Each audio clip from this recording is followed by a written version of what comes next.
भगवती तव तीरे नीरमात्रशनोऽहम् भगवती तव तीरे नीरमात्रशनोऽहम् विगतविषयतृष्णा कृष्णमाराधयामि विगतविषयतृष्णा कृष्णमाराधयामि सकलकलुषभङ्गे स्वर्गसोपानसङ्गे सकलकलुषभङ्गे स्वर्गसोपानसङ्गे तरलतरतरङ्गे देवी गंगे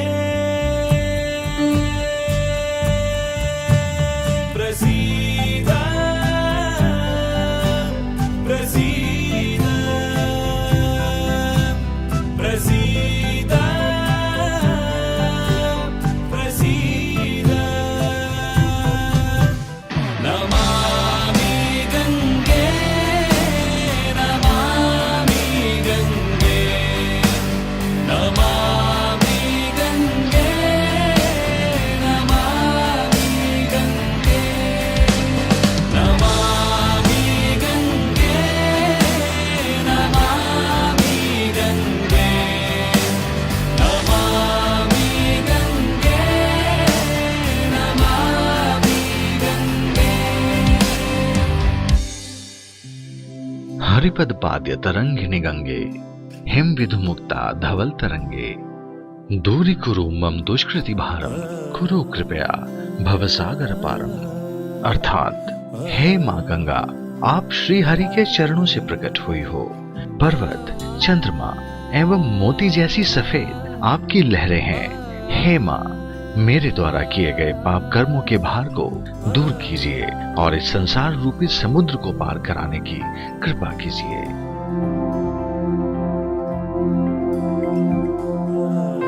गंगा, जो उत्तराखंड के हिमालय से निकलकर उत्तर प्रदेश, बिहार, पश्चिम बंगाल से होती हुई बांग्लादेश में ब्रह्मपुत्र से मिलकर पद्मा बनती है, जो कि अंत में गंगा सागर में जाकर लिप्त हो जाती है।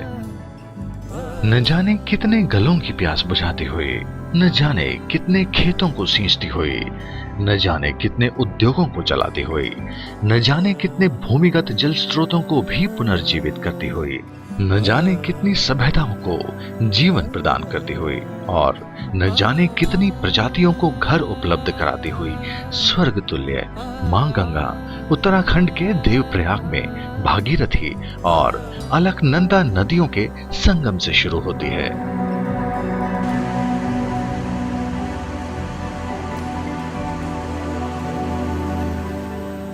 गंगा के साथ ही यमुना नदी का उद्गम स्थल भी यहीं पर है और गंगा यमुना की बहुत सारी सहायक नदियां भी यहीं पर बहती हैं। दुर्भाग्यवश मानव जाति को राहत देने वाली गंगा नदी आज खुद एक बहुत बड़े संकट का सामना कर रही है और इसके लिए हम सब मानव और हमारी लापरवाही जिम्मेदार है।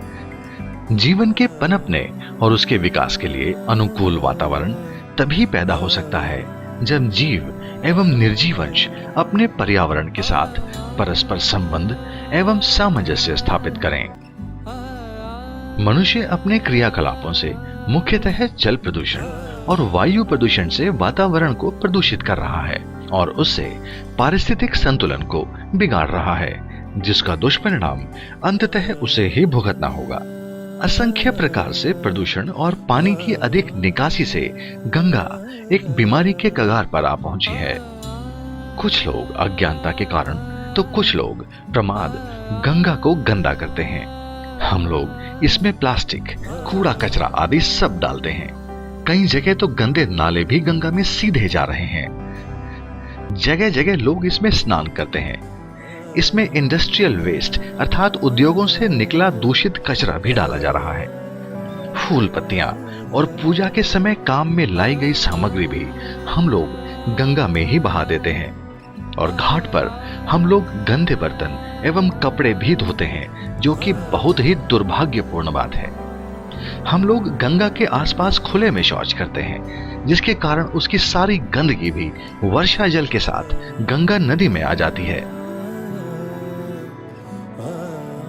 हम ठोस कूड़े कचरे को खुले में फेंकते हैं, जिस कारण ठोस कचरा भी सीधे गंगा नदी में बहकर आ जाता है। अधजले शव, लावारिस मनुष्य तथा जानवरों के शव भी कई बार गंगा में बहा दिए जाते हैं। किसी भी नदी के प्रदूषित होने से उसके निचले हिस्से में जितने भी लोग रहते हैं, उन सब में बीमारियां होती हैं, जो कई बार महामारी का रूप भी धारण कर लेती हैं। यदि हम समय रहते नहीं चेते तो हमारे गलत कदम आने वाली पीढ़ी से जीवन के 3 अनिवार्य घटकों में से एक जल को पूरी तरह छीन लेंगे। जरा विचारिए, स्वार्थ, आलस्य, प्रमाद और लापरवाही के चलते क्या आप अपने बच्चों को उपहार स्वरूप जीवनदायिनी गंगा के स्थान पर बीमारी फैलाने वाली गंगा देकर जाना चाहते हैं? गंगा नदी हमारी जीवन रेखा है। हमें जन्म से लेकर मृत्यु समय तक स्वच्छ पानी प्रदान करती है। इसको हम माँ गंगा बोलते हैं और माँ को गंदा करने से पहले एक पल भी नहीं सोचते। जो नदी हमें पवित्र करती है, आज वही नदी हम सबको पुकार पुकार कर स्वयं को बचाने की गुजारिश कर रही है। आज हमारा कर्तव्य बनता है कि हम जीवनदायिनी, पवित्र, जीवंत मां स्वरूप गंगा को स्वच्छ और सुंदर बनाएं। जिस गंगा में स्नान करके हम अपने पापों से मुक्त हो जाते हैं, हम सब उसी को गंदा कर रहे हैं। जरा सोचिए, यह कैसा कृतज्ञतापूर्ण व्यवहार है। क्या इस जीवनदायिनी का जीवन समाप्त हो जाने से हमारी मानव सभ्यता जीवित रह पाएगी? यहाँ पर क्लीन गंगा मिशन नाम से एक स्टेप लिया गया है और दूसरा है national Ganga river basin authority और हाल ही में नमामि गंगे। इसके साथ ही सफाई, नदी के कायाकल्प, घाटों के विकास और नदी मोर्चों के सौंदर्यीकरण की महत्वपूर्ण योजनाएं भी चल रही हैं।